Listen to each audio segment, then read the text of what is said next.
Thank you. I'd Senator be happy Barrasso. to weigh in. Thanks, Mr. Chairman. Secretary Donford, I wanted to follow up a little bit on what Senator Portman had talked about, which was Russia's willingness to use aggressively energy as a weapon. And we continue to see Russians threaten our allies, our partners with natural gas, other things that they do. What additional action should we be taking in the United States to stop Russia from using its energy resource to coerce and to manipulate our allies in all of this efforts, and to fund Putin's machine? So let me start by saying that I want to make sure we all appreciate the profound impact of February 24 on our European allies and partners. I think the prevailing view in Europe had been that there was a codependence with Russia, that they were importing fossil fuels from Russia, but Russia needed the revenues from that. And I had a European colleague say to me, Karen, do you understand February 24 is essentially Europe's 9/11? That this has fundamentally changed how we view Russia across all sectors, including energy. And the fact that we've seen the EU move on coal, and yes, that won't hit until August, that we are likely to see movement on an oil ban in the coming weeks. We see how contentious this is within the EU because some countries are 100% dependent on Russia. And then that still leaves gas. And I think our role here is to help Europeans find other supplies, and this is where U.S. LNG plays a critical role. We're seeing a country like Germany make plans to build 2 LNG terminals. That'll take a little while, but they're moving in that direction. We also then have to look at the interconnectors that go from those LNG terminals in Europe to countries that don't have terminals, that aren't on the coast. So I think we're clear about what the action plan is, and it is supporting our European allies and partners to, as quickly as possible, implement that. Thank you. Mr. Chairman, I'd just like to point out a news item today that the Biden administration today canceled massive oil and gas lease sales in Alaska, which is going to undermine our ability to help the allies to the level that I would wish that we could. Assistant Secretary McKee, I want to ask about oversight. The United States is spending massive amounts. The American people are spending massive amounts to help the people of Ukraine. So my question has to do with how we can protect against waste and fraud and abuse, since we don't really have folks on the ground to oversee some of this. And then in terms of supporting Ukraine, what role our European partners have relative to the United States, and how we can work together to best help the people of Ukraine? Thank you, Senator, for the question. I would for the record, we have over 40 active programs within Ukraine and over 700 implementing partners that are overseeing the movement of relief supplies, goods, services, and providing oversight.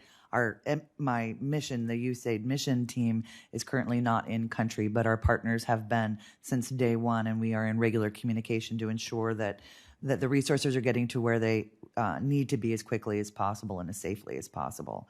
On your question regarding coordinating with our European partners and other donors, it is in lockstep from various points, not only in Brussels, obviously, but in Poland, Lviv, and elsewhere. And we are making sure that coordination and oversight of our resources are not duplicative, and that we are reinforcing the assistance that we're bringing to bear, and that it's leveraging off each other, not only from our existing programs, but obviously the influx of the humanitarian assistance, as well as the Office of Transition Initiatives that's had networks throughout the country and has been able to move nimbly to be able to respond quickly.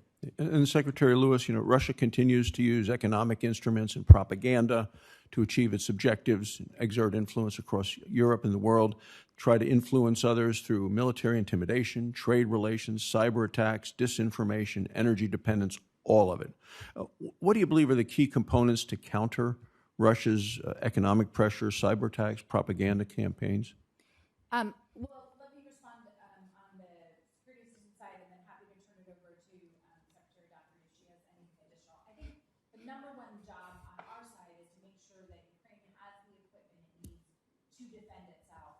And as the war is shifting and changing, moving from Kyiv to the east and the south, and moving to more of what I would think of as a land war, we really are looking at providing them with the higher end capabilities that they need at this time. I'll turn it over to Assistant Secretary Dockery So your question is related to an essential part of the strategy, which is how do we impose costs on Russia and prevent them from influencing in a very negative way our allies and partners. So there are various elements of that strategy. Surely one is sanctions.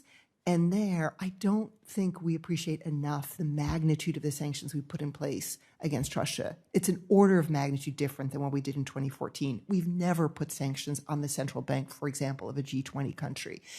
And Russia has been artificially inflating the value of the ruble, so I don't think we have a clear read on the impact that has had, but I believe it's profound. We've seen over 600 private sector companies leave Russia, and those are not short-term decisions. They're not going back anytime soon.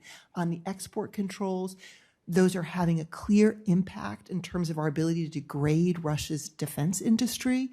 So I think if you look across the range of costs we're imposing on Russia, it is affecting those different sectors that you highlighted. Thank you. Thank you, Mr. Chairman. Thank you. Senator Murphy. Thank you very much, Mr. Chairman. Good to see you all. Secretary Lewis and Secretary Donfried, I'm going to talk to you on the record about a few of the things that we were discussing before the hearing began. Secretary Donfried, yesterday, the relatively new Prime Minister of Bulgaria was in town, and of course,